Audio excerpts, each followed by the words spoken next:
It has now been more than a day since Hurricane Fiona made landfall in Puerto Rico, but for the island's inhabitants, the storm is far from over.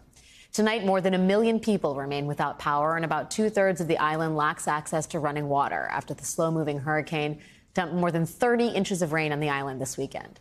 Hurricane Fiona is expected to continue to dump water across both Puerto Rico and the Dominican Republic throughout tonight. The National Hurricane Center is warning that these rains could produce life-threatening and catastrophic flooding, along with mudslides and landslides. Already, one person in the French Caribbean island archipelago of Guadeloupe has been confirmed dead. His house literally swept away by the flood, and more than 1,000 people have been rescued from flooding in Puerto Rico itself. If you've been watching coverage of the hurricane, you've likely already seen this video of a bridge in a central mountain town being washed away by the floods. With power out across the island, news outlets still don't have that many visuals to show you what's happening. But this video is actually incredibly emblematic of the overall issue. The bridge here is a temporary bridge that was installed by the National Guard after Hurricane Maria in 2017.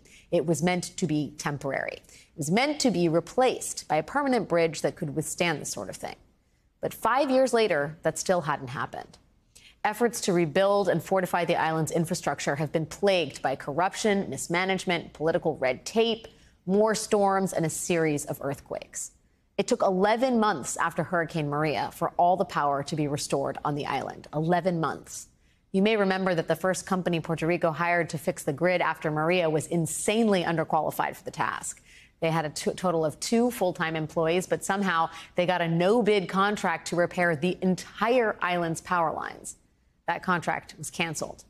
After that, the president of a second company was arrested for bribing a FEMA official to land a similar contract. Both the FEMA official and the president of that company have since pleaded guilty to offering and accepting gifts surrounding that deal. On top of all the contracting scandals, it took 3 years for the Trump administration to approve FEMA funding to rebuild Puerto Rico's power grid.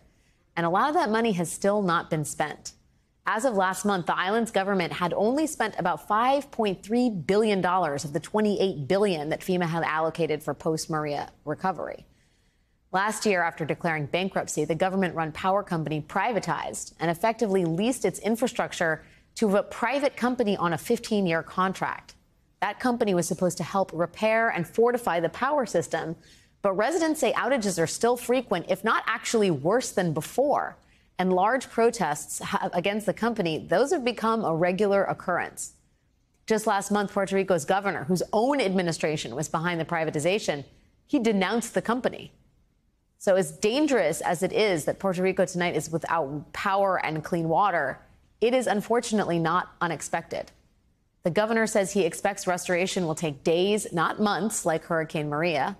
As for water, he also hopes that situation will improve by the end of the week. And President Biden assured Puerto Rico's governor today that the number of federal support personnel on the island would, quote, increase substantially. FEMA's administrator, Deanne Criswell, she herself is scheduled to travel there tomorrow. Tomorrow is the 5th anniversary of Hurricane Maria devastating the island, and the memories are still fresh.